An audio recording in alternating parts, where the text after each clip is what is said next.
Je m'appelle Maryline Lavabre, j'ai 60 ans, je suis mariée et j'ai 4 enfants, donc de 27 ans à 14 ans, 2 filles, 2 garçons. J'ai été institutrice de maternelle depuis l'âge de 19 ans. Ensuite, j'étais dans un réseau d'aide pour les élèves en difficulté. Et après, j'ai exercé la profession de psychologue de l'éducation nationale. Et là, je suis retraitée, donc, depuis quelque temps. En fait, j'ai toujours été syndiquée, mais en 2003, lors du mouvement contre la réforme des retraites des fonctionnaires, j'ai vraiment pris conscience qu'on assistait au détricotage de tous les services publics et des acquis sociaux.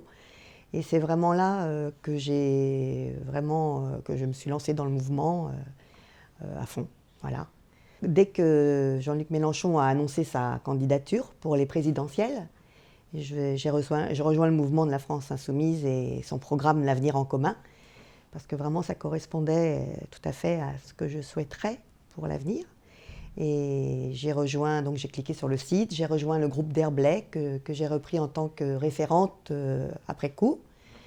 Et donc depuis septembre, surtout depuis 8 mois, je suis beaucoup sur le terrain. Et maintenant, pour les législatives, donc, je suis candidate suppléante de la 3e circonscription du Val d'Oise, donc avec le candidat Sébastien d'Avignon.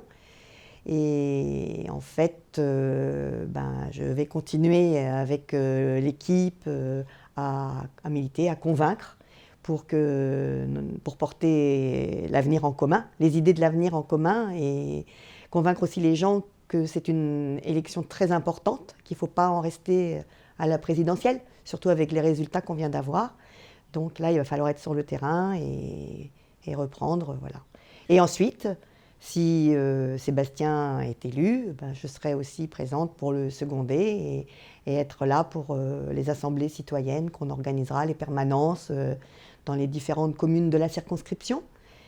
Et voilà, porter tous les points les plus importants pour moi du programme L'Avenir en commun, c'est-à-dire effectivement la défense des services publics, le respect de l'environnement, la protection de l'environnement et tous les points qui sont importants. Essayer d'aller vers une 6e République malgré le fait qu'on n'ait pas réussi à aller au présidentiel.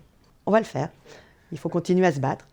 Nous avons vraiment besoin de vous pour cette campagne qui commence sur le terrain, mais aussi mettre des pouces bleus, vous abonner, rejoindre les réseaux sociaux et puis surtout partager cette vidéo. Et donc je vous dis à très bientôt.